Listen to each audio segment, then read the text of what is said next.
Hi guys, this is Mujib और welcome back to the tough college.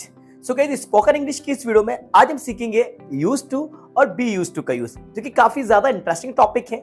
कहीं ना कहीं आपने इस यूज्ड टू को या बी यूज्ड टू को लिखा हुआ जरूर देखा होगा, कहीं ना कहीं आपका सामना इससे जरूर हुआ होगा। और आज मैं आपको बताने वाला हूं कि किस तरीके से आप इस यूज्ड टू को और बी यूज्ड टू को अपनी प्रैक्टिकल लाइफ से कनेक्ट करके इसका यूज अपनी डे टू डे लाइफ में आप कर सकते हैं। बस जानने के लिए वीडियो को स्टार्ट से लेकर एंड तक जरूर देखिएगा।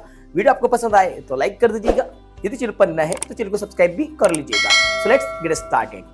गाइस, यूज्ड टू का यूज करते हैं हम पास्ट की हैबिट को बताने के लिए, यानी कि habit of past, habitual action of past को बताने के लिए हम यूज करते हैं यूज्ड टू का। पास्ट में हमारी कोई आदत थी, कोई काम हम किया करते थे, अब प्रेजेंट में उस काम को हम नहीं करते हैं, वो काम करना हमने छोड़ दिया है, उस आदत को हमने छोड़ दिया है। तो पास्ट की हैबिट यानी कि habitual action of past, habitual action of past को बताने के लिए यूज करते हैं यूज्ड टू का। अब इससे इसका हिंदी मीनिंग क्या बनता है? कोई काम किया करते थे, मतलब खेलता रहता था, पढ़ता रहता था या खेला करता था, हंसता रहता था, सोता रहता था या सोया करता था। तो करता था या करता रहता था, तो कोई काम पास्ट में होता रहता था। अब इसको यूज कैसे करेंगे देखिएगा, वेरी इजी है। स्टार्टिंग हमें यूज करना है सब्जेक्ट से। अब कोई भी सब्जेक्ट आ जाए, सब्जेक्ट या तो सिंगुलर होगा या फिर प्लूरल होगा।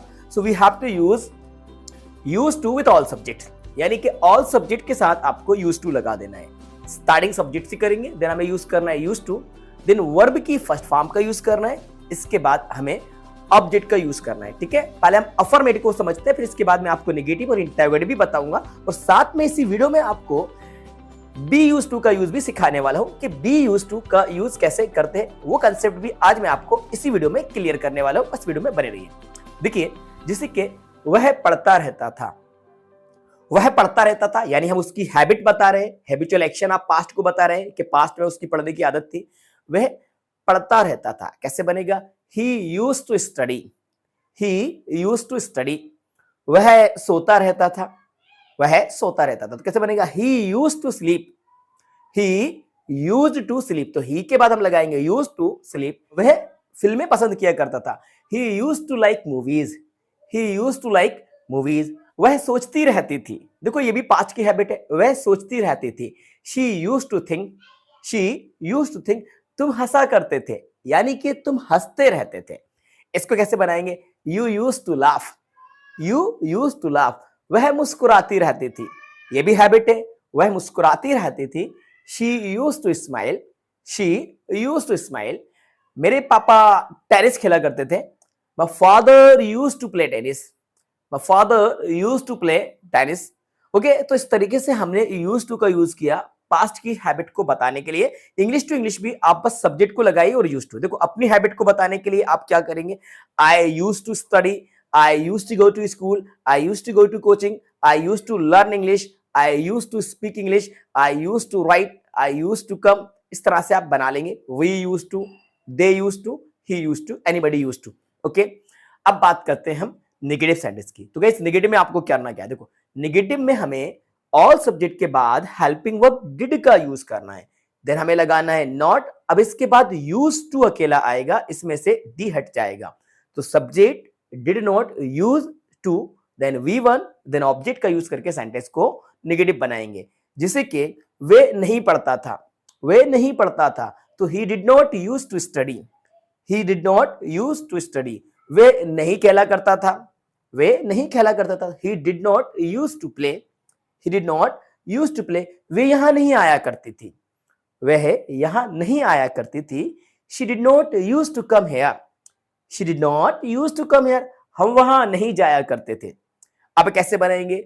We did not use to go there, we did not use to go there. Okay, तो इस तरीके से हमें डिड नॉट, देन हमें यूज टू का यूज करके वर्ब की फर्स्ट फॉर्म का यूज करना है। ओके, अब बात करते हैं इंटरोगेटिव सेंटेंस की। तो गाइस, इंटरोगेटिव में हमें स्टार्टिंग करना है डिड से। स्टार्टिंग में आएगा did, then subject, then use to. यहां पर भी यूज टू का यूज करेंगे, then verb first, then object, और हम क्वेश्चन मार्क लगाएंगे रिटन इंग्लिश में। स्पोकन में क्वेश्चन मार्क को नहीं बोलेंगे। ठीक है, क्या वे पढ़ा करता था, क्या वे पढ़ता रहता था? तो did he use to study, did he use to study. क्या वे सोता रहता था? Did he use to sleep, did he use to sleep, क्या वे यहाँ आया करती थी, क्या वे यहाँ आया करती थी, did she use to come here, did she use to come here, क्या आप म्यूजिक सुना करते थे, क्या आप म्यूजिक सुना करते थे। कैसे बनेगा, did you use to listen to music, did you use to listen to music. Okay, इस तरीके से हमने निगेटिव, इंटेरोगेटिव, सेटिस बनाए। अफर्मेटिव भी मैंने आपको स्टार्टिंग में ही सिखा दिए थे, तो यूज टू का यूज करके हमने सीखा। अब बात करते हैं be use to. Be use to मतलब यानी टू बी के साथ अब हमें इस यूज टू का यूज करना है। तो गाइस टू बी के साथ यूज टू का यूज कैसे होगा और उसका मतलब क्या निकलेगा। देखो गाइस, प्रेजेंट की हैबिट को बताने के लिए हम यूज करेंगे बी यूज टू का। प्रेजेंट में हम किसी चीज के आदी हैं या प्रेजेंट में किसी काम को करने की आदत है, प्रेजेंट में कुछ काम करने की आपकी हैबिट है, तो प्रेजेंट का हैबिचुअल एक्शन यानी हैबिट ऑफ प्रेजेंट को बताने के लिए हम यूज करेंगे बी यूज टू का। ओके, याद रखिएगा प्रेजेंट में बी यूज टू लगेगा, पास्ट में ओनली यूज टू का यूज किया जाएगा, लेकिन इसमें थोड़ा सा चेंजेस हो जाएगा। क्या चेंजेस होगा, चलो स्ट्रक्चर से समझते हैं। स्टार्टिंग वही हमें सब्जेक्ट से करना है, सब्जेक्ट के बाद हमें टू बी वर्ब का यूज करना है। अब टू बी वर्ब हमें क्या लगाना है, टू बी वर्ब यहाँ पे प्रेजेंट में लगाना है इज एम आर। क्या लगाना है, इज एम आर का हमें यूज करना है। देन इसके बाद हमें यूज करना है use to, then V1 plus ING का यूज करना है। पॉइंट टू बी नोटेड, यहाँ पे याद रखिएगा इज एम आर के साथ आप यूज टू लगाएंगे तो इसके बाद आपको V1 ING का यूज करना है, देन इसके बाद हमें ऑब्जेक्ट का यूज करना है। ठीक है, तो स्ट्रक्चर आपको क्या समझ आया, स्ट्रक्चर ये समझ आया। स्टार्टिंग हम करेंगे सब्जेक्ट से, देन इज एम आर, इसके बाद हम लगाएंगे यूज टू। अब is am are singular subject के साथ इज, प्लूरल के साथ आर और आई के साथ एम का यूज करेंगे। देन हम लगाएंगे यूज टू, देन वर्ब में ING फॉर्म का यूज यहाँ पे किया जाएगा और ऑब्जेक्ट। इस तरह के सेंटेंसेस आपने अपनी बुक में कहीं ना कहीं लिखे हुए जरूर देखेंगे, इसकी रीडिंग आपने कहीं ना कहीं करी होगी। ओके, चलो इसके एग्जांपल्स देखते हैं। जैसे कि वह चाय पीने का आदी है या उसको चाय पीने की आदत है, तो कैसे बनेगा, he is use to taking tea, ING form का यूज करेंगे। Point to be noted, he is use to taking tea. Okay, मैं लाइन में खड़े होने का आदी हूं, यानी कि मुझे कतार में खड़े होने की आदत है। I am use to standing in a queue, I am use to standing in a queue. तो आई एम लगाया, आई के साथ एम आया, use to standing in a queue. Okay, मैं पर डे 5 घंटे काम करने का आदी हूं, मुझे पर डे 5 घंटे काम करने की आदत है। So I am use to working 5 hours every day, I am use to working 5 hours every day. वे खाना बनाने की आदी है, she is use to cooking food, यानी उसे खाना बनाने की आदत है। She is use to cooking food, she is use to cooking food. वह क्रिकेट खेलने का आदी है, वह क्रिकेट खेलने का आदी है, तो कैसे बना जाएगा, he is use to playing cricket. Guys याद रखिएगा ING का यूज है, he is use to playing cricket, he is use to playing cricket. मैं रोज एक कप चाय पीने का आदी हूं, मैं रोज एक कप चाय पीने का आदी हूं। I am use to taking a cup of tea every day, I am use to taking a cup of tea every day. मैं सुबह जल्दी उठने का आदी हूं, तो कैसे बनेगा, I am use to getting up early in the morning, I am use to getting up early in the morning.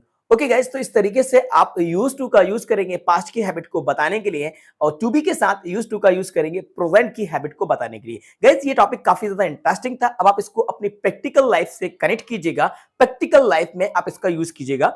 आपकी और किसी ना किसी की कोई पास्ट की हैबिट जरूर होती है, जो काम पहले आप किया करते थे उस हैबिट को अब आपने छोड़ दिया है, तो पास्ट की जो आपकी हैबिट थी उसको बताने के लिए आप यहाँ पे यूज टू लगाइए। प्रेजेंट में आपकी कुछ ना कुछ तो हैबिट होगी, उसको बताने के लिए आप यूज कीजिएगा किस चीज का, बी यूज टू का यूज कीजिएगा। ओके गाइस, तो आई होप ये वीडियो आपको पसंद आई होगी, तो इस वीडियो को लाइक जरूर कीजिएगा, अपने सभी दोस्तों के साथ ज्यादा से ज्यादा शेयर कीजिएगा, और यदि चैनल पर नया है तो चैनल को सब्सक्राइब कर लीजिएगा।